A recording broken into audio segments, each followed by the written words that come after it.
அனைவருக்கும் வணக்கம். இன்றைக்கி என்னால் ரொம்ப நாளாக வீடியோ இந்த சேனலில் பண்ண முடியல. ஏன்னா என் ஸ்கூல் ஒர்க்ஸில் நிறைய ஒர்க் கொடுத்துட்டாங்க. அது மட்டும் இல்லாமல் ஸ்போர்ட்ஸில் வர இன்ட்ரெஸ்ட் காமிச்சேன் நான். அதுக்கு சார்ந்தபடி இன்னொன்று சைட் கொஞ்சம் ஒர்க் பண்ணிகிட்டு இருந்தேன். அதனால் இந்த சேனலில் கான்சன்ட்ரேட் பண்ண முடியல. இதுக்கு மேலே என்னால் முடிஞ்ச அளவுக்கு இந்த சேனலில் வீடியோ போட ட்ரை பண்ணுறேன். ஒரு வாரத்துக்கு ஒரு புக்கு அது மாதிரி ட்ரை பண்ணுறேன். ஸோ இன்றைக்கி நம்ம பார்க்க போகிற புக்கு வந்து the power of positive attitude your road to success. Roger Fritz என்ற நபர் இதை எழுதியிருக்காரு. இந்த புக்கை பற்றி சொல்லணுன்னா, கான்ஃபிடெண்ட்டாக இருக்கவங்க அல்லது செல்ஃப் கான்ஃபிடென்ஸ் இல்லாதவங்க யார் படித்தாலும் அவங்களுக்கு கான்ஃபிடென்ஸ் லெவல் வந்து அதிகமாகும். அது மட்டும் இல்லாமல் பாசிட்டிவ் ஆட்டிடியூடோட அந்த பயன்களை அவங்க தெரிஞ்சுக்கலாம். ஸோ இந்த புக்கில் மொத்தம் 10 சாப்டர்ஸ் இருக்குது. அதில் முதல் 5 சாப்டர்ஸை நான் இந்த வீடியோவில் சொல்ல போகிறேன். ஃபஸ்ட்டு சாப்டர் பேர் வந்து இன்டர்பிரட்டிங் யுவர் செல்ஃப். உங்களோட உலகத்தை மற்றவங்கிட்டேருந்து பிரித்து உங்களுடைய தனியாக உலகத்தை நீங்கள் எப்படி வாழ்வீங்க அது பற்றி.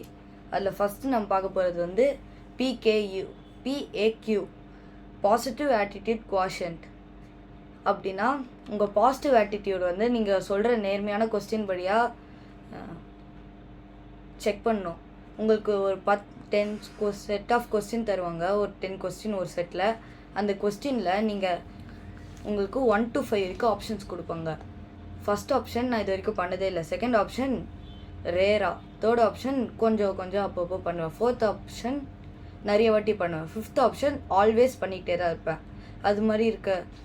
அது மாதிரி 5 ஆப்ஷன் தரப்படும். அந்த ஆப்ஷனில் உங்களுக்கு ஒரு 10 கொஸ்டின் தருவாங்க. அந்த 10 கொஸ்டினில் அந்தந்த கொஸ்டினுக்கு நீங்கள் எந்த ஆப்ஷன் போடுறீங்களோ அதுக்கேற்ற மாதிரி உங்கள் பாயிண்ட்ஸ் இருக்கும். இப்போ நீங்கள் 5 போட்டிங்கன்னா அந்த 5 பாயிண்ட்ஸ் உங்களுக்கு வரும். இந்த பாயிண்ட்ஸை வச்சு உங்களோட பாசிட்டிவ் ஆட்டிடியூட் வந்து எந்த அளவுக்கு இருக்குதுன்னு செக் பண்ணுவாங்க. இப்போ அந்த 10 கொஸ்டினில் உங்களுக்கு 40 அப்படின்னா 40க்கு மேலே பண்ணிங்கன்னா உங்களோட பாசிட்டிவ் ஆட்டிடியூட் லெவல் வந்து அதிகமாக இருக்குது, உங்களால் நிறைய அச்சீவ் பண்ண முடியும், அந்த மாதிரி லெவலில் இருக்கவங்க.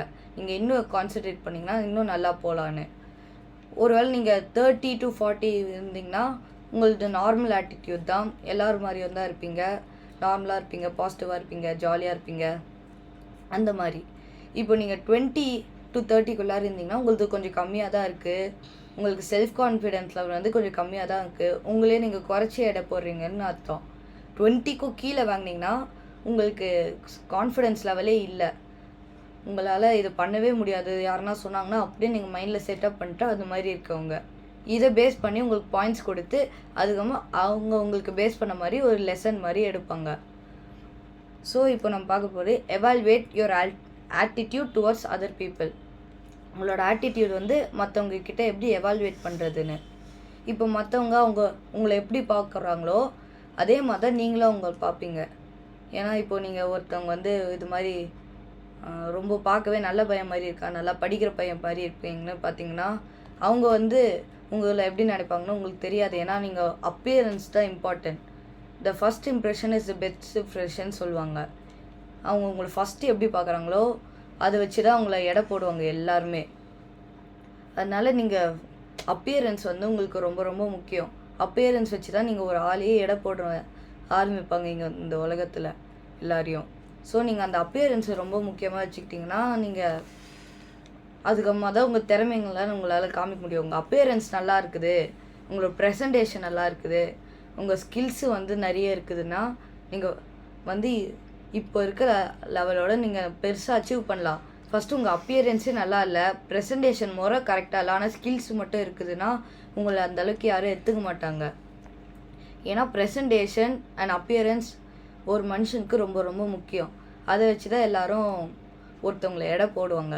இப்போ இவன் பார்க்க ஒரு மாதிரி நல்ல ட்ரெஸ்ஸு போட்டிருக்கான், நல்லா இருக்கான், மூஞ்செல்லாம் அழகாக இருக்குது, இவன் நல்ல பையன் போல் இருக்குது, இவன் ஸ்கில்ஸு ப்ரெசன்டேஷன் அதிகமாக இருக்குன்னு போல் இருக்குன்னு நினைக்கிறாங்கன்னா, அதே மாதிரி நீங்கள் இல்லைன்னா கூட உங்களுக்கு அந்த ஸ்கில் ஒருத்தவங்க உங்களை பார்த்தாங்கன்னா அது முடிவு பண்ணிடுவாங்க. உங்களை பற்றி ஒரு நோக்கம் மைண்டில் ஓடிக்கிட்டே இருக்கும். ஒருவேளை நீங்கள் ஒரு மாதிரி ட்ரெஸ்ஸு அலங்கோலமாக போட்டுக்கிட்டு ஹேர்லாம் ஒழுங்காக வச்சுக்காமல் இருக்கீங்கன்னா இவன் பார்க்கவே இது மாதிரி இருக்கானே, அப்போ இவனுக்கு ஸ்கில்ஸு திறமெல்லாம் என்ன இருக்குமா, இவனெல்லாம் நம்ம வேலைக்கு எடுத்துக்கலாமா, அந்த மாதிரி நினைப்பாங்க. அப்பியரன்ஸ் முக்கியம். அதுக்காக நீங்கள் அப்பியரன்ஸை மெயின்டைன் பண்ணணும். நீங்கள் எந்த ஃபீல்டில் பெஸ்ட்டோ நீங்கள் அந்த ஃபீல்டில் முக்கியமாக நிறைய வேலை பண்ணணும். Next attitude reflects positively and negatively. உங்கள் ஆட்டிடியூட் வந்து பாசிட்டிவாகவும் முடியும், நெகட்டிவாகவும் முடியும். ரெண்டுத்துக்குமே சான்ஸ் இருக்குது. பாசிட்டிவில் வந்து நீங்கள் இப்போ ஒருத்தருக்கு ஹெல்ப் பண்ணுறீங்கன்னா உங்களை பாசிட்டிவாக தான் நினைப்பாங்க. ஆனால் அதே நேரத்தில் நீங்கள் ஹெல்ப் பண்ணும்போது அதுக்கு ஒரு தப்பான வழியை யூஸ் பண்ணுறீங்கன்னா உங்களை நெகட்டிவாகவும் பார்ப்பாங்க. ஹெல்ப் பண்ணவங்களோட ஹெல்ப் உங்கள் மூலமா ஹெல்ப் அடையாதவங்க வந்து ரொம்ப ஏன் இவர் இந்த மாதிரி பண்ணுறாரு, அது மாதிரி ரொம்ப தப்பான வேலைகளை போகிறாரு, அந்த மாதிரி நினைப்பாங்க. இப்போ உதாரணத்துக்கு நிறைய படத்தில் ஹீரோஸு கேங்ஸ்டராக இருக்க மாதிரி காமிப்பாங்க. அவங்க வந்து நல்லது தான் செய்வாங்க, ஆனால் வெளி உலகத்தை பொறுத்த வரைக்கும் அவங்க வந்து கெட்டவங்க, கேங்ஸ்டர், ரவுடிஸ் அது மாதிரி தான் காமிப்பாங்க. அந்த மாதிரி தான் இப்போது சொசைட்டி வந்து இருக்குது.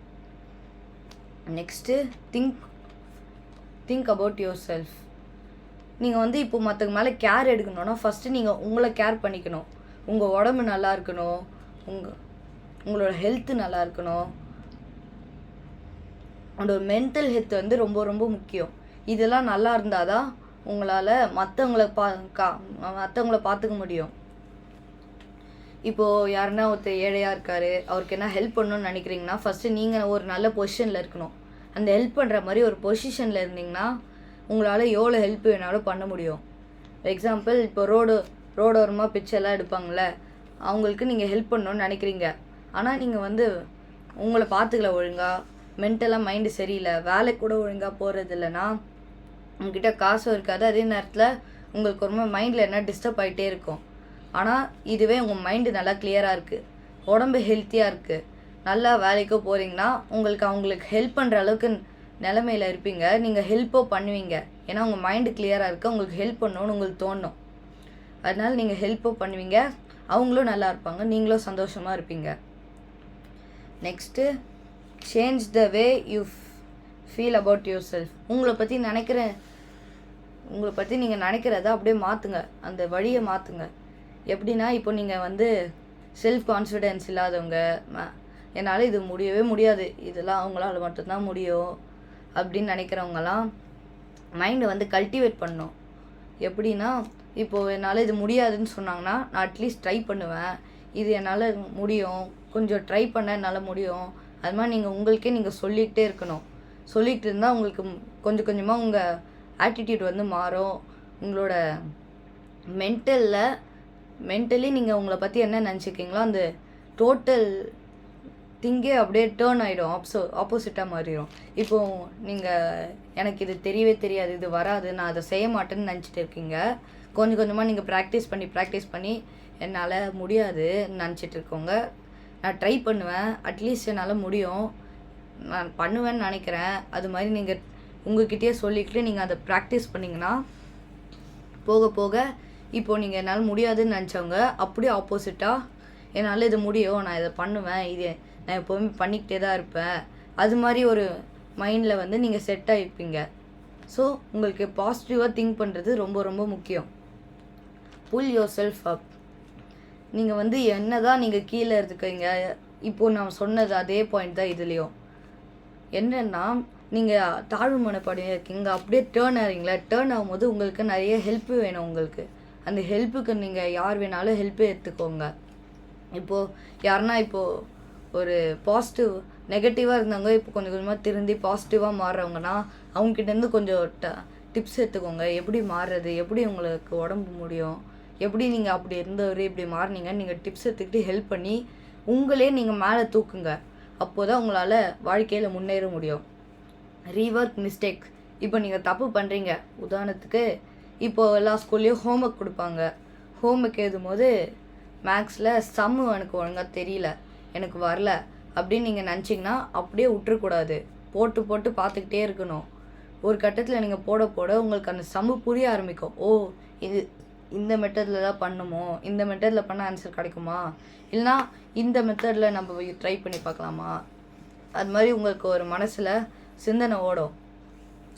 அது கொஞ்சம் கொஞ்சமாக அந்த மிஸ்டேக்கை நீங்கள் மாற்றிக்கிட்டிங்கன்னா உங்களால் முடியாதது ஒன்றும் இல்லை. Look for a better way. இப்போ நீங்கள் ஒரு மலையை ஏறுறீங்க, ரிஸ்க்கான பாதையில் போகிறீங்கன்னு நினைக்கிறீங்க. ஆனால் உங்கள் மைண்டு வந்து எப்போவுமே கொஞ்சம் பெட்டரான வேயாக பார்க்கலான்னு தான் சொல்லும். ஏன்னா ரிஸ்க் எப்போவுமே நம்மளுக்கு நல்லது இல்லை. இப்போது நம்ம மலை ஏறுறோம், ரொம்ப சரிஞ்ச போன பகுதி மாதிரி இருக்குது.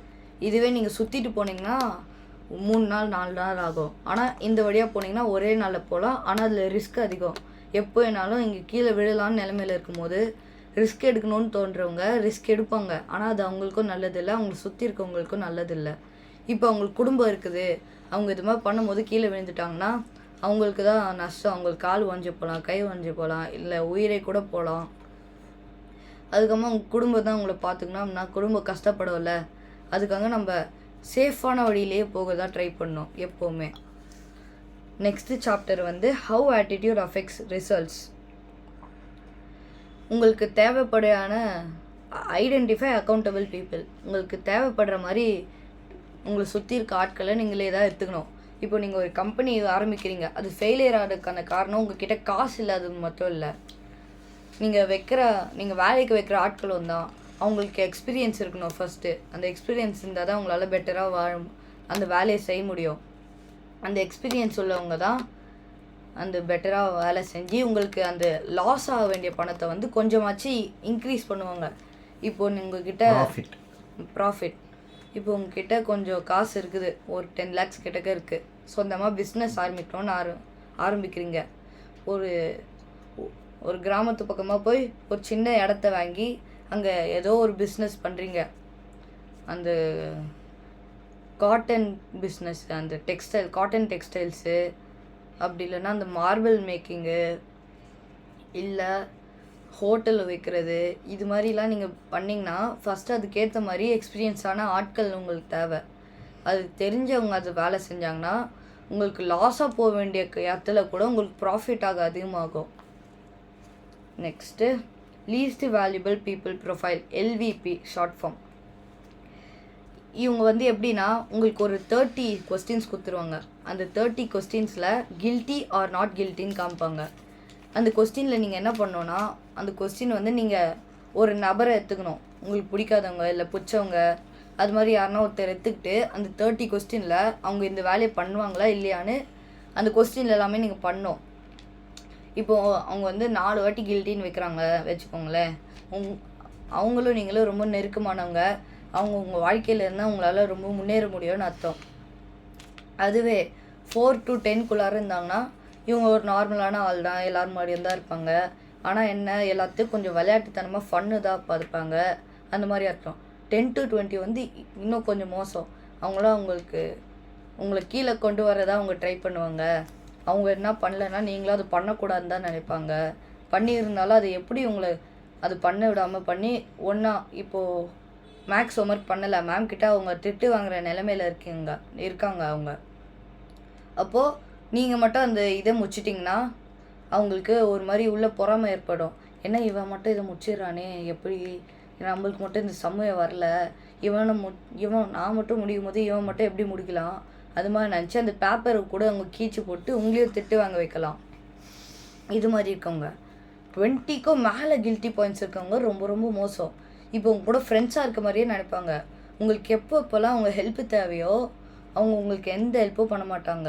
இப்போ நான் சொன்னேன்ல ஹோம்ஒர்க் கீச்சு போடுறது, அந்த மாதிரியோட இப்போ நீங்கள் ஃபுல் கிளாஸ் ஒர்க் எழுதுறீங்க, அந்த கிளாஸ் ஒர்க்கே எடுத்துகிட்டு போய் எங்கேயோ ஒழிச்சு வச்சுட்டு கிளாஸ் ஒர்க்கே உங்களுக்கு ஃபுல்லாக எழுத முடியாமல் அதில் இன்கம்ப்ளீட் ஆகிட்டு உங்களுக்கு திட்டு வாங்க விட்டு அவங்க சிரிச்சிட்டு இருப்பாங்க.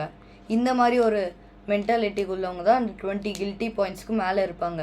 அவங்ககிட்ட நீங்கள் சேரவே கூடாது, முடிஞ்ச அளவுக்கு வேகமாக போகணுன்னு. இது மாதிரி நீங்கள் ஒரு பர்சனை எல்லாரையும் இது மாதிரி நீங்கள் அசஸ்மெண்ட் பண்ணிட்டீங்கன்னா, நீங்கள் வந்து யார் கூட ஃப்ரெண்டாக இருக்கக்கூடாதுன்னு முடிவு பண்ணிட்டீங்கன்னா அதுக்கேற்ற மாதிரியே நீங்கள் இருந்தீங்கன்னா உங்கள் வாழ்க்கை வந்து இன்னும் அதிகமாகும். உங்கள் வாழ்க்கையில் நீங்கள் இம்ப்ரூவ்மெண்ட்ஸ் ரொம்ப சீக்கிரமாக ஆவீங்க, வேகமாக. அது மட்டும் இல்லாமல் உங்களுக்கு நல்லா நடக்கும் எல்லாமே. Next get the help you need. உங்களுக்கு தேவையான அளவுக்கு எவ்வளோ ஹெல்ப் முடியுமோ அவ்வளோ ஹெல்ப் நீங்கள் எடுத்துக்கலாம். கிளாஸில் ரொம்ப ரொம்ப ஜாலியான ஆள், ரொம்ப பாசிட்டிவாகவே இருக்கிறானா அவங்ககிட்ட கேளுங்க, எப்பட்றா நீ எவ்வளோ பாசிட்டிவாக இருக்க, எப்பட்றா நான் எனக்கும் ஒன்று மாதிரி இருக்கணும்னு ஆசை, எனக்கும் பாசிட்டிவாகவே இருக்கணும்னு கேட்டு அவங்ககிட்ட ஹெல்ப் பண்ணிக்கோங்க. நீங்கள் இது மாதிரி பண்ணால் பாசிட்டிவாக இருக்கலாம், நீங்கள் இது மாதிரி ஒரு வேலையிலேயே ஃபோக்கஸ் பண்ணிட்டே இரு, உனக்கு யார் உன்னை பற்றி என்ன சொன்னாலும் டிஸ்டர்ப் ஆகாத, அந்த மாதிரி ஒரு பாசிட்டிவ் மென்டாலிட்டியில் அவன் உங்கள் மென்டாலிட்டியை மாற்றி விட்ருவான். ஸோ நீங்கள் ஜாலியாக அவங்க கூட இருக்கலாம், பாசிட்டிவாகவும் நீங்கள் இருக்கலாம் அவனை மாதிரியே. Over coming your negative attitude. உங்கள் நெகட்டிவ் ஆட்டிடியூடை விட்டு நீங்கள் வெளில வரணும். நெகட்டிவ் ஆட்டிடியூட்னா என்ன? மற்றவங்களை திட்டு வாங்க விட்டு சந்தோஷமாக இருக்கிறது, இப்போ யாருன்னா மாட்டி விடுறது, அது மட்டும் இல்லாமல் மேலே செல்ஃப் கான்ஃபிடென்ஸே இல்லை, நம்ம இது மாதிரி பண்ணல, அவனும் அது மாதிரி பண்ணக்கூடாது, அது மாதிரி மனசில் கொண்டு இருக்கிறது, அது மாதிரி இருக்க ஆட்டிடியூடு விட்டு கொஞ்சம் கொஞ்சமாக அந்த ஹெல்ப்பை வச்சுக்கிட்டு நீங்கள் வெளில வரணும். அந்த ஆட்டிடியூட் விட்டு நீங்கள் பாசிட்டிவாக மாறணும். அதுவும் நம்ம லைஃப்பில் ரொம்ப ரொம்ப முக்கியம். இப்போ நீங்கள் நெகட்டிவாகவே இருந்தீங்கன்னா எதிர்காலத்தில் யாருன்னா வளர்கிறாங்க பயங்கரமாக, அவங்களாம் பார்த்து உங்கள் மனசுக்குள்ளே ஈகோ உருவாகும். அதனால உங்களுக்கு வந்து ஏன் இவங்கெல்லாம் இது மாதிரி பண்ணுறானே, நம்மளால எதுவும் பண்ண முடியலன்னு வெறுப்பு வரும், பொறாமை வரும். இதனால நீங்கள் பாசிட்டிவாகவே இருந்தீங்கன்னா எல்லாத்தையும் பாசிட்டிவ் வேல எடுத்துக்கிட்டு, இவன் இது மாதிரி வளர்றான், இவனால் நம்மளோட ரோல் மாடல், நம்மளும் இவனை மாதிரி ஒரு நாள் வளருவோன்னு பாசிட்டிவாக எடுத்துக்கிட்டிங்கன்னா கொஞ்சம் கொஞ்சமாக வளரலாம். அந்த மாதிரி இது. நெக்ஸ்ட்டு சாப்டர் 3ல் போகிறோம். Effective leaders are positive. இப்போ நம்ம என்ன பார்க்குறோன்னா இவ்வளோ நேரம் எப்படி பாசிட்டிவாக இருக்குதுன்னு பார்க்குறோம்ல, இப்போ எஃபெக்டிவான லீடர்ஸ் எவ்வளோ பாசிட்டிவாக இருக்காங்கன்னு பார்க்க போகிறோம். Characteristic of successful leader. ஒரு சக்ஸஸ்ஃபுல்லான லீடரோட கேரக்டர் வந்து நம்ம இப்போ பார்க்க போகிறோம். First they have high frustration tolerance. அப்படின்னா அவங்களுக்கு வந்து கோவப்படுவாங்கள, சகிப்புத்தன்மை அது ரொம்ப ரொம்ப அதிகமாக இருக்கும். யாரும் அவங்கள எப்படி துன்பப்படுத்தினாலும் வெறுப்பேற்றினாலும் அது பொறுத்துக்கக்கூடிய தன்மை இருக்கவங்க தான் அவங்க. Next they encourage participation by others. அவங்க வந்து இப்போது ஒருத்தர் வந்து தயங்குறாங்க, இல்லை எனக்கு சேரணும்னு ஆசையாக இருக்குது, ஆனால் எனக்கு ஒரு மாதிரி கூச்சமாக இருக்குது அவங்கக்கிட்ட கேட்க, இது மாதிரி இருக்குதுன்னா அவங்கள என்கரேஜ் பண்ணுவாங்க. நீ இது மாதிரி பண்ணுறா, நீ பண்ணால் நீ தாண்டா வெளில வருவேன், நீ தாண்டா ஃபஸ்ட் ப்ரைஸ் வாங்குவேன்னு நம்ம என்கரேஜ் பண்ணி விடுவது தான் ஒரு லீடரோட இம்பார்ட்டன்ட் குவாலிட்டி. தே கண்டினியூஸ்லி கொஸ்டின் தெம் செல்ஃப். அவங்க வந்து அவங்கள கொஸ்டின் கேட்டுக்கிட்டே இருப்பாங்க. எப்படி நீ இதில் கரெக்டாக இருக்கியா, இவன் மற்றவங்க எப்படி பண்ணுறாங்க நீ பார்க்குறியா, நீ பொறாமை கூட இருக்கியா, உனக்கு ஆசை என்ன இருக்குதா, நீ உனக்கு அந்த லட்சியத்தை வச்சுக்கிறியா, அதை நோக்கி நீ என்ன ஸ்டெப்ஸ் எடுத்த, அது மாதிரி எடுத்துகிட்டு போகிறவங்க தான் அந்த லீடர்ஸோட இன்னொரு இம்பார்ட்டண்ட்டான குவாலிட்டி. தே லூஸ் வித்தவுட் மாப்பிங். அவங்க தோற்று போனாலும் மற்றவங்க மேலே கோவப்பட மாட்டாங்க. இப்போது ஒரு ரேஸ் நடக்குது, ரன்னிங் ரேஸ். ஃபஸ்ட்டு போகிறவனை செலக்ட் பண்ணுறாங்க, நீங்கள் செகண்டாக வரீங்க. முக்கால்வாசி பேருக்கு அவன் மேலே ஒரு பொறாமை வரும். எப்படி இவன் ஸ்பீடாக ஓடுறான், அவன் மட்டும் ஸ்பீடாக ஓடுறான், என்னால் மட்டும் ஸ்பீடாக ஓட முடியல, அவனை என்ன நான் பண்ணணுன்னு உங்கள் மனசுக்குள்ளே ஓடிக்கிட்டே இருக்கும். ஆனால் உங்களுக்கு அது ரொம்ப கிளியராக தெரியாது. அது மாதிரி சமயத்தில் தான் எஃபெக்டிவ் லீடர்ஸ் இந்த மாதிரி இடத்துல என்ன பண்ணுவாங்கன்னா, எனக்கு அவன் ஜெயிச்சிட்டால, அவனுக்கு இந்த சான்ஸ் கிடைக்கும், நெக்ஸ்ட் டைம் நம்ம ட்ரை பண்ணலாம், நம்ம ஹார்ட் ஒர்க் கொடுத்தோன்னா நம்மளும் ஒரு நாள் இது மாதிரி ஆகலாம். அது மாதிரி இருக்கிறதோ ஒரு இம்பார்ட்டண்ட்டான குவாலிட்டி. மற்றவங்களுக்கு விட்டு கொடுக்குறது, அது மாதிரி இருக்கிறதுலாம். They have realistic goals. இப்போ அவங்களுக்கு ஒரு இதில் ரொம்ப இஷ்டப்படுறாங்க. உதாரணத்துக்கு ஒரு ஸ்போர்ட்ஸு அத்லெட்ஸ்னு வச்சுக்கோங்களேன். அத்லெட்ஸில் ரொம்ப ஆசையாக இருக்குது. அத்லெட்ஸ்க்கான ட்ரைனிங்கும் அவங்க வச்சுக்கிறாங்க. ட்ரைனிங்கில் போயிட்ட பிறகும் சில பேர் வந்து என்ன பண்ணுவாங்க, ஸ்கூல் லெவல் வரைக்கும் போவாங்க.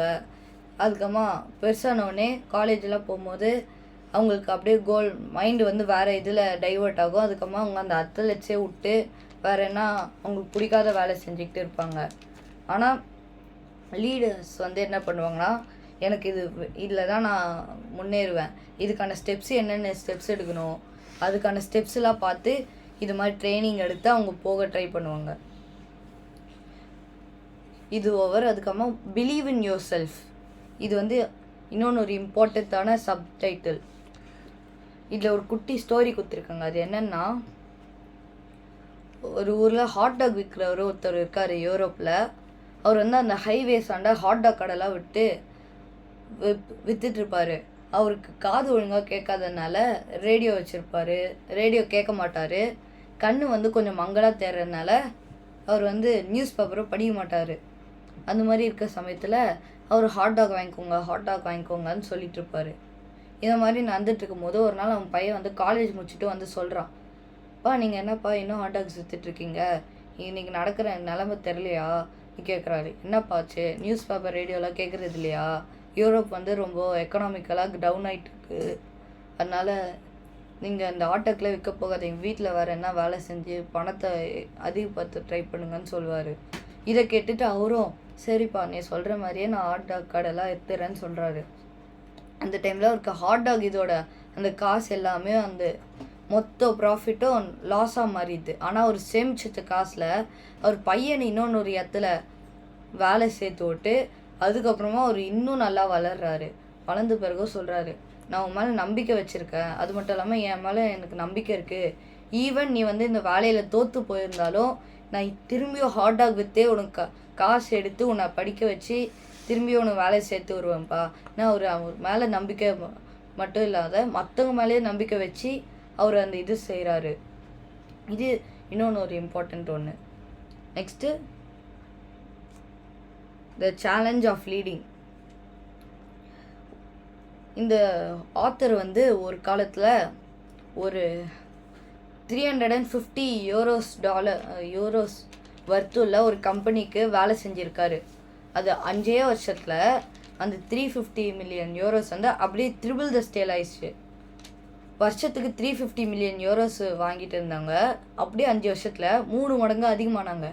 அவர் போய் கேட்டிருக்காரு அந்த ஓனர்கிட்ட, "சார் நீங்கள் எப்படி சார் இது மாதிரி சக்ஸஸ்ஃபுல்லாக ஆனீங்க, என்ன டிப்ஸு கொடுங்க சார்னு" கேட்கும்போது தான், "நான் இது மாதிரி இந்த நிலைமையில் இருப்பேனே நான் நினைக்கல, வாழ்க்கை எந்த போக்கில் கூட்டிகிட்டு போதும் நான் போகலான்னு நினைக்கிறேன், அது மட்டும் இல்லாமல் எனக்கு முடிஞ்ச அளவுக்கு என்னோடய பெஸ்ட்டு வேலையை கொடுத்து எல்லாம் முடிஞ்ச அளவுக்கு நான் வேலை செஞ்சுக்கிட்டே இருப்பேன், ஈவன் நான் சாகிறதுக்கு முன்னாடி கூட என்னால் முடிஞ்ச அளவுக்கு எல்லாருக்கும் ஹெல்ப் பண்ணிட்டு தான் சாவேன்." அது மாதிரி நிறைய பாயிண்ட்ஸ் கொடுத்துருக்காரு. அதில் இன்ஸ்பயர் ஆகிட்டு தான் இந்த மாதிரி புக்கு எழுத ஆரம்பித்தார் அவர். Next chapter 4, motivating team members. லீடர்ஸோட அனதர் இம்பார்ட்டன்ட் குவாலிட்டி வந்து டீம் மெம்பர்ஸை மோட்டிவேட் பண்ணுறது. இப்போது யாருன்னா ஒருத்தர் எனக்கு சுத்தமாக வரல, நான் இதை செய்ய மாட்டேன்னு சொல்வார். ஆனால் அவருக்கு அதுக்குள்ளே அந்த ஸ்கில்ஸு திறமை எல்லாமே இருக்கும், ஆனால் அதுக்கு செய்ய தயங்குவாங்க. அப்போது அவங்கள மோட்டிவேட் பண்ணுவாங்க, இது மாதிரி பண்ணாத. ஈவன் ஃபேமஸ் பர்சனாலிட்டிஸ் நிறைய பேர் வந்து இது மாதிரி ஏழையாக இருந்தவங்க தான், ஆனால் இப்போ எவ்வளோ பணக்காரங்களாக இருக்காங்க, ஃபேமஸாக இருக்காங்க, அவங்கள பார்த்து கற்றுக்கோ சொல்லி கொடுப்பாங்க. அவங்கள வளர்த்து விடுவாங்களே, அவங்க வளர்கிறாங்களோ இல்லையோ, ஆனால் மற்றவங்க வளரணும்னு அவங்க மைண்டுக்குள்ளேயே யோசிச்சுக்கிட்டே இருப்பாங்க. Becoming a better listener. நம்ம சொல்லி கொடுக்குறது மட்டும் இல்லாமல் லீடர்ஸோட அனதர் இம்பார்ட்டன்ட் குவாலிட்டி வந்து நல்லா கவனிக்கணும். இப்போ யாருன்னா ஒருத்தர், எனக்கு இது புரியல, எனக்கு அந்த இது ரொம்ப ரொம்ப பிரச்சனையாக இருக்குது, எனக்கு இந்த வேலை ஒழுங்காக இல்லை, அது மாதிரி சொல்லும் போது அவங்க வந்து அதை லிசன் பண்ணி அந்த ப்ராப்ளமை அண்டர்ஸ்டாண்ட் பண்ணி அதுக்கான சொல்யூஷன் கொடுப்பாங்க. இந்த சொல்யூஷன் அண்டர்ஸ்டாண்டிங் இதெல்லாம் ரொம்ப ரொம்ப முக்கியம் லிசன் பண்ணுறதுக்கு. இதெல்லாம் இருக்கும்போது தான் நீங்கள் வந்து ஒருத்தருக்கு சொல்யூஷன் கொடுத்து அவருக்கு கொஞ்சம் கொஞ்சமாக அச்சீவ் பண்ண விடுவீங்க. Next improving moral. அவங்களுக்கு வந்து இப்போது ஏசப்ஸ் ஃபேபிள், பஞ்சதந்திரா ஸ்டோரிஸ், இந்த மாதிரி ஸ்டோரிஸில் பார்க்க குட்டி குழந்தைங்க படிக்கிற மாதிரி தான் இருக்கான், ஆனால் அதில் இருக்க மாரல்ஸ் வந்து ரொம்ப ரொம்ப அதிகம். அந்த மாரல்ஸை நீங்கள் பேஸ்ட் ஆன் ரியல் லைஃப்பில் எடுத்திங்கன்னா நிறைய இடத்துல நடந்துக்கிட்டே தான் இருக்குது. அந்த மாரலை யூஸ் பண்ணி நீ இது மாதிரி பண்ணனா இது மாதிரி தாண்டா அது மாதிரி சொல்கிறதுலாம் உண்மை தான். உதாரணத்துக்கு பாட்டி வடை சுட்ட கதை வந்து எல்லோரும் கேள்விப்பட்டிருப்பீங்க. அந்த காக்கா எடுத்துகிட்டு போகும், அந்த நரி வந்து அதுக்கிட்டேருந்து திருடிக்கிட்டு போயிடும். இந்த மாதிரி இருக்கும்போது அதே இது வந்து ரியல் லைஃப்லேயும் நடக்கும். சில பேர் வந்து கஷ்டப்பட்டு வேலை செய்வாங்க, அது கிரெடிட்ஸ் வந்து இன்னொருத்தவங்க எடுக்கணும்னு வெயிட் பண்ணிகிட்டு இருப்பாங்க. அது வந்து தெரியாதனமாக யாருன்னா ஒருத்தர் ரொம்ப ரொம்ப எனக்கு தான் எல்லாமே, நான் தான் ரொம்ப வளர்ச்சி அடையணும், மற்றவங்க வளர்கிறாங்களோ இல்லையோ எனக்கு கவலை இல்லை, நான் தான் இந்த டாப் பொசிஷனில் இருக்கணும்னு நினைக்கிறவங்க அதை அவங்கக்கிட்டேருந்து வாங்கி இவங்க ஐடியாஸாக சொல்லுவாங்க. இந்த மாதிரி இருக்க நேரத்தில் தான் நீங்கள் வந்து புரிஞ்சுக்கணும், யார் நம்மளை பற்றி என்ன நினைக்கிறாங்கன்னு புரிஞ்சுக்கணும். இப்போ நம்ம என்ன நல்லதாக பண்ணுறோன்னு வச்சுக்கோங்களேன், திடீர்னு நம்ம மேலே எல்லோரும் ஒரு மாதிரி அக்கறையாக இருக்க மாதிரியே நினைப்பாங்க. ரொம்ப நாளாக நம்மளை கண்டுக்காதவங்க திடீர்னு நம்ம மாதிரி அக்கறை பண்ணுவாங்க. எதுக்காக? நம்மளுக்கு உண்டான அந்த பிளானை வந்து திருடி அவங்க விற்று அவங்க பணம் சம்பாதிக்கிறதுக்காக. இந்த மாதிரி இருக்கும்போது அவங்க வந்து கொஞ்சம் கொஞ்சமாக புரிஞ்சுக்கணும். Next chapter 5 maximising performance. அதில் accept responsibilities for your action. நீங்கள் வந்து இப்போது ஒரு விஷயம் செய்கிறீங்க, உதாரணத்துக்கு யாருன்னா ஒருத்தரை இடிச்சிட்டு போயிடுறீங்க தெரியாமல், அதுக்கான ரெஸ்பான்சிபிலிட்டிஸ் எடுத்து நீங்கள் தான் சாரி சொல்லணும். சில பேர் வந்து கோவப்பட்டு ஏன் என்னை இடிக்கிறேன்னு அவங்க சண்டைக்கு போவாங்க. இந்த மாதிரி டைமில் நீங்கள் காமாக என்ன பண்ணணும்னா, சாரி சார், இது என்னோடய தப்பு தான், என் மிஸ்டேக் தான், அது மாதிரி நீங்கள் சொல்லி சாரி கேட்கணும். ஒருவேளை அவங்க வந்து இடிச்சிட்டாங்கன்னு பார்த்தீங்கன்னா அவங்களும் இது மாதிரி பண்ண நீங்கள் எதிர்பார்க்க தேவையில்லை. ஏன்னா மற்றவங்களோட மைண்ட் எப்படி இருந்தாலும் நம்மளுக்கு பிரச்சனை இல்லை. நம்ம பாசிட்டிவாக இருந்தால் யூஸ் பண்ணோம். ஒருவேளை அவங்க மேலே கோவப்படுறாங்கன்னு வச்சுக்கோங்களேன், நீங்கள் காமாக சொல்லுங்கள், ஓகே சார், என் தப்பு தான், சாரி அப்படின்னு சொன்னீங்கன்னா அவங்க பார்ப்பாங்க, என்ன இவன் இவ்வளோ காமாக இருக்காங்க, நம்ம இவ்வளோ திட்டியாக இவ்வளோ காமாக ஜாலியாக இருக்கானே, அப்போனா இவங்ககிட்ட ஏதோ ஒன்று இருக்குது, அவங்ககிட்டருந்து நம்மளும் கற்றுக்கணுன்னு அவங்களுக்கு ஒரு மைண்டில் ஒரு எண்ணம் தோணும், க்யூரியாசிட்டி. அதுக்கு அவங்களும் அதை கற்றுக்கிட்டு பாசிட்டிவ் ஆக ஆரம்பிப்பாங்க. Next think before you decide. சில பேருக்கு இது வரவே வராது. இப்போ நீங்கள் ஒரு வேலை செய்கிறீங்க, அதுக்கு முன்னாடியே நீங்கள் யோசித்து தான் பண்ணணும். உங்களுக்கு யோசிக்க டக்குன்னு வராது. யாருக்குமே டக்குன்னு ஒரு பண்ணுறதுக்கு முன்னாடி யோசிக்கவே மாட்டாங்க, யோசிக்காமல் பண்ணுவாங்க. யோசித்து பண்ணுறதும் நம்மளுக்கு ரொம்ப கஷ்டம்தான். ஆனாலும் யோசித்து பண்ணுறதுல நிறைய பயன்கள் இருக்குது. உதாரணத்துக்கு நம்ம ஒரு இதில் இன்வெஸ்ட் பண்ணுறோம், ஒரு கம்பெனி மேலே இன்வெஸ்ட் பண்ணி எவ்வளோ காசு வருது, எவ்வளோ ப்ராஃபிட், எவ்வளோ லாஸ் வருதுன்னு நம்ம யோசிக்கணும். இப்போ இந்த கம்பெனி வந்து உதாரணத்துக்கு ஃபோன் கம்பெனிஸ் வச்சுக்கோங்களேன், ஆப்பிள், சாம்சங், ஓப்போ, இது மாதிரி நிறைய கம்பெனிஸ் இருக்கும். அதில் நீங்கள் இன்வெஸ்ட் பண்ண ஒரு கம்பெனி மேலே, நீங்கள் பெரிய பிஸ்னஸ்மேன் ஒரு கம்பெனியில் இன்வெஸ்ட் பண்ணணுன்னு ஆசைப்பட்றீங்க. அப்போது நீங்கள் ஃபஸ்ட்டு யோசிக்காமல், இப்போ எந்த கம்பெனி ஃபேமஸாக இருக்குது, ஆப்பிளுக்கு இன்வெஸ்ட் பண்ணு, அது மாதிரி நீங்கள் யோசிப்பீங்க. ஆனால் நீங்கள் அனலைஸ் பண்ணணும், மக்கள் எதை விரும்புவாங்க, அவங்க எதை பற்றி யோசிக்கிறாங்கன்னு நீங்கள் தோணணும். இப்போ ஆப்பிள் கம்பெனி ஃபேமஸாக இருந்தாலும் அது ஃபோன் வந்து காஸ்ட்லியாக இருக்கிறதுனால நிறைய பேர் வாங்க வந்து தயங்குவாங்க. இதே சாம்சங், ஓப்போ பார்த்திங்கன்னா ஒரு குறிப்பிட்ட விலையில் எல்லோரும் வாங்குற மாதிரி affordable by most of people. அது மாதிரி இருக்கும்போது அதுதான் ஒரு நிறைய சேல்ஸ் ஆகும். ஆப்பிளில் நிறைய சேல்ஸ் ஆனாலும் அதில் வந்து காஸ்ட் அதிகமாக இருக்கிறதுனால அதோட சேல்ஸ் ரேட் வந்து கொஞ்சம் கம்மியாக இருந்தாலும் காஸ்ட்டுனால தான் அவங்க அதிகமாக பணம் பார்ப்பாங்க. ஆனால் உங்களுக்கு காஸ்ட் ரேட் கம்மியாக இருந்தாலும் நிறைய பேர் வாங்குவாங்களே, அந்த சேல்ஸ் ரேட் அதிகமாக இருக்கிறதுனாலே அவங்களுக்கு இன்னும் நிறைய ப்ராஃபிட் வரும். இப்போ ஆப்பிள் கம்பெனி வந்து ஒரு நாளில் ஒரு 1000 ஃபோன்ஸ் விற்கிறாங்கன்னு வச்சுக்கோங்களேன், all over India 1000 to 10,000 phones. இதுவே சாம்சங் அண்ட் ஓப்போ கம்பெனிஸாக இருந்தால் ஒரு நாளைக்கு ஒரு 20,000 to ஒரு 50,000 60,000 ஃபோன்ஸ் விற்பாங்க. ஏன்னா அவங்க வந்து அஃபோர்டபுள் ப்ரைஸில் ஈஸியாக கிடைக்கிற மாதிரி. அதனால் நீங்கள் இன்வெஸ்ட் பண்ணுற முன்னாடி திங்க் பண்ணணும். அதே மாதிரி நீங்கள் வாழ்க்கையில் என்ன பண்ணுறீங்களோ அதை திங்க் பண்ணி தான் நீங்கள் பண்ணணும். இப்போ உதாரணத்துக்கு எனக்கு இந்த கரியர் தான் நான் சூஸ் பண்ணுறேன், எனக்கு இந்த கரியரில் நிறைய இன்ட்ரெஸ்ட் இருக்குதுன்னு பார்த்தீங்கன்னா, கரியரில் உடனே சேர்ந்துட்டு அதுக்கப்புறமா ரிக்ரெட் பண்ணக்கூடாது, ஐயோ இது எனக்கு பிடிக்கலையே, நம்ம வேறு என்ன பண்ணியிருக்கலாமேன்னு. ஃபஸ்ட்டு அந்த கரியரில் நீங்கள் என்ன பண்ணுறீங்க, அது எந்த மாதிரி கரியர், அது என்ன மாதிரி வேலை செய்யும், நீங்கள் ஃபஸ்ட்டு யோசிக்கிறது மட்டும் இல்லாமல் நீங்கள் இன்வெஸ்டிகேட் பண்ணி தெரிஞ்சுக்கணும். அதுக்கப்புறமா உங்களுக்கு அது போகணுமா வேணாமான்னு நீங்கள் திங்க் பண்ணிக்கலாம். Next generation gap. இது வந்து ரொம்ப ரொம்ப இம்பார்ட்டண்ட்டாக இந்த சாப்டரில் கொடுத்துருக்காங்க. என்னென்னா World War II நடந்த அந்த ஜென்ரேஷனுக்கும் அதுக்கப்புறமா வந்த ஜென்ரேஷனுக்கும் உள்ள டிஃப்ரென்சஸ். அந்த World War II பக்கமாக இருக்கிற ஜென்ரேஷன் வந்து நம்ம எக்ஸ் ஜென்ரேஷன் சொல்லலாம். அதுக்கப்புறமா வர ஜென்ரேஷன் வந்து ஒயிட் ஜென்ரேஷனை எடுத்துக்கலாம். எக்ஸ் ஜென்ரேஷன் பீப்புள் என்ன நினைக்கிறாங்கன்னா, ஈக்குவாலிட்டினா எல்லாருக்கும் அவங்களோட சொந்த விருப்பம் எல்லாரையும் ஈக்குவலாக நடத்தணும்னு நினைக்கிறவங்க, ஃபேர்னஸ்னால். அதுவே ஒயிட் ஜென்ரேஷன் என்ன நினைக்கிறாங்கன்னா, எல்லாரும் அவங்க பிடிச்ச மாதிரி டிஃப்ரெண்ட்டாக இருக்க மாதிரி. இப்போது என்ன சொல்கிறது, இப்போ நம்ம இந்தியா முன்னாடி ஷூ துடைக்கிற ஒரு பையன் ஷூ துடைக்கிறதா தான் இருக்கணும், வேலை செய்கிறவனோட பையன் வேலை செய்கிறவனோட இருக்கணும், வளரவே கூடாதுன்னு நினைக்கிறவங்க வந்து இது மாதிரி தான் சொல்லி அவங்கள எல்லாரையும் தாழ்வு மனப்பான்மைக்கூட போட்டுருவாங்க. அவங்களுக்கு செல்ஃப் கான்ஃபிடென்ஸ் இல்லை, அவங்க அப்படியே செல்ஃப் கான்ஃபிடென்ஸ் எல்லாத்தையும் கம்மியாக்கி அவங்கள அந்த மாதிரி ஒரு நிலைமைக்கு கூட்டிகிட்டு வந்துடுவாங்க. அதுக்கப்புறமா தான் அதை புரிஞ்சிக்கிட்ட சில பேர் வந்து கொஞ்சம் கொஞ்சமாக முன்னேறினாங்க. ஜவஹர்லால் நேரு, டாக்டர் பிஆர் அம்பேத்கர், காந்தி, மகாத்மா காந்தி, நேதாஜி சுபாஷ் சந்திர போஸ், பகத்சிங்னு நம்ம சொல்லிகிட்டே போகலாம் நிறைய பேர். இது மாதிரி இருக்கும்போது அவங்க வந்து எனக்கு பிடிச்ச மாதிரி தான் நான் வாழ்வேன். இப்போ எங்கள் அப்பா ஒரு ஷூ துடைக்கிறவராகவே இருக்கட்டுமே, எனக்கு பிடிச்ச மாதிரி எனக்கு ஆக ரைட்ஸ் இல்லையா, அந்த ரைட்ஸை பற்றி கேட்குறவங்க தான் ஒய் ஜென்ரேஷன். இந்த மாதிரி ஜென்ரேஷன் நல்ல கேப் விட்டு இவங்க இதை பற்றி நினைப்பாங்க. எக்ஸ் ஜென்ரேஷன் நம்மளுக்கு மற்றவங்க நம்மளை இது மாதிரி நினச்சாங்கன்னா நம்மளுக்கு தான் அசிங்கம், அது மாதிரி நினைப்பாங்க. ஆனால் ஒய் ஜென்ரேஷன் வந்து நம்மளை இது மாதிரி என்ன டிஸ்டர்ப் பண்ணிட்டான்னா அவனை நம்ம சொல்லணும், கம்ப்ளைண்ட் பண்ணி அவனை கேஸில் கோர்ட் கூட்டிகிட்டு போய் அவனுக்கு தண்டனை வாங்கி கொடுக்கணும். இப்போ யாருன்னா உங்களை நஷ்டம் உங்ககிட்டருந்து ஏமாற்றி போயிடுறாங்க பணத்தை.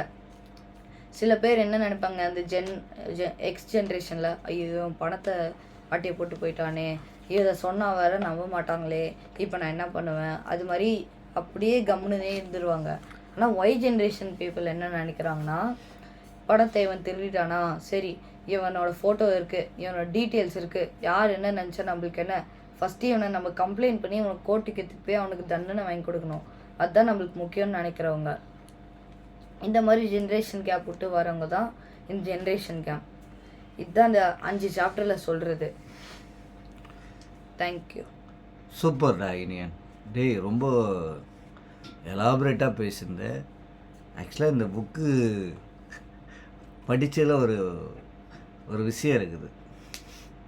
என்ன எதை ஃபீல் பண்ணி நான் இந்த விஷயத்துக்கு சொல்கிறேன்னு சொல்லி பார்ப்போம். டேய் போய் சொல்லாத, உனக்கு தெரியும். ஆக்சுவலாக வந்து இந்த புக்கு நீ படித்தது உண்மையிலே ரொம்ப பொருத்த முடியாதாக இருக்குது உனக்கு. இந்த புக்கு படிக்கும்போது உனக்கு என்ன தோணுச்சு? What about your self? நான் எந்த இடத்துல டிஸ்டர்ப் பண்ணாலும் அந்த டிஸ்டர்பன்ஸை தாண்டி முன்னேறணும்னு தோணுச்சு. அது மட்டும் தான் தோணுச்சா?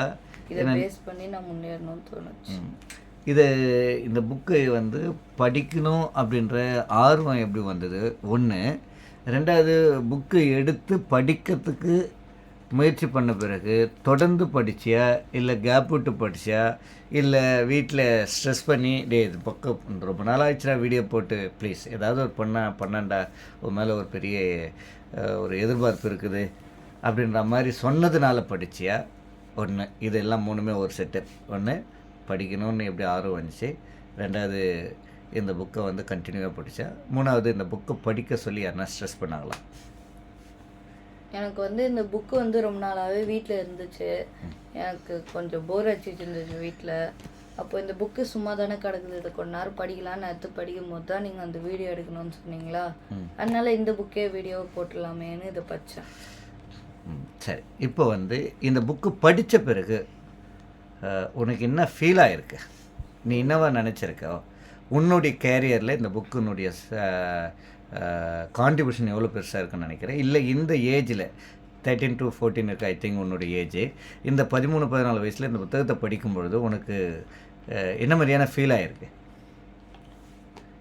இப்போ இந்த புக்கை ஃபுல்லாக முடிக்கலை, ஆனாலும் எனக்கு இதில் இருக்க நிறைய இது வந்து ரொம்ப அப்ளிகபிளாக தான் இருக்குது. நான் வந்து இப்போ என்ன தப்பு பண்ணிடுறேன்னா அதுக்கு ரெஸ்பான்சிபிலிட்டிஸ் எடுக்க கொஞ்சம் பயப்படுவேன். ஆனால் இந்த புக்கை படிக்கும் போது சரி நம்ம தப்பே தான் பண்ணிட்டோமே, என்ன சொன்னாலும் நம்ம கொஞ்சம் கொஞ்சமாக பார்த்துக்கலாம், நம்மள என்ன சொன்னாலும், அது மாதிரி ஒரு உள்ள மென்டலாக க்ரியேட் பண்ணிச்சு. Very good. இதுதாண்டா ஒரு புத்தகம் ஒரு மனிதனை வந்து மாற்றுறதுக்கான ஒரு இடம். ரியலி நீ இவ்வளோ நாள் நீ எவ்வளோ தப்பு பண்ணியிருக்க, சரியாக பண்ணியிருக்க அப்படின்றது ரெண்டாவது தான் எனக்கு. ஆனால் இந்த புக்கு வந்து திங்க் பாசிட்டிவ் அப்படின்ற the power of the positive attitude அப்படின்ற இந்த புத்தகம் உனக்குள்ளே ஏற்படுத்தியிருக்கிற மாற்றத்தை நினைக்கும் போது ரியலி உன்னை நான் ஒரு பெருசாக வந்து ப்ரௌடாக ஃபீல் பண்ணுறேன். நான் உன்னை வந்து ரொம்ப அழகாக நெஞ்சோடு அணைச்சிக்கின்னு முத்தம் கொடுக்குறேன், கட்டி பிடிக்கிறேன். Love you dear. Thank you. Thank you, bye. நான் ஒன்று சொல்லணும், வெயிட் பண்ணுங்க. நான் உன்னோட தம்பி தான். இவ்வளோ நேரம் இங்கே அங்கே போய் நின்று அங்கே போய் கேளு. அங்கே போய் இவ்வளோ சொல்லு. நேரம் உட்காந்து கொஞ்சம் இடம் விடாங்க. கதை கதை கேட்டிருந்தேன். கேளு. அண்ணன் மடியில் உட்காந்துக்கா.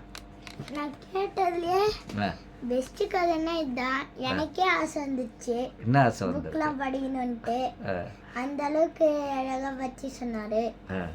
ரொம்ப அழகா இருந்துச்சு. உட்காந்து கேட்டுட்டு இருந்தேன். இவ்வளோ நேரம் என் அப்பா கிட்ட பேசிட்டு இருந்தேன். அப்பா நான் சொல்றேன் அப்படின்ட்டு. அந்த அளவுக்கு ஆர்வம் வந்துச்சு.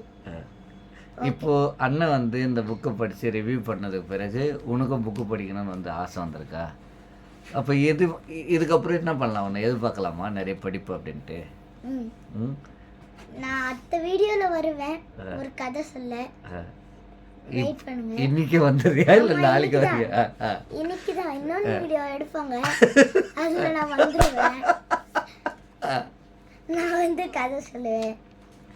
ஆனா நான் சொல்ற கதை இதான்ப்பா best. Super. Thanks. Bye. See you. Bye dear. Love you.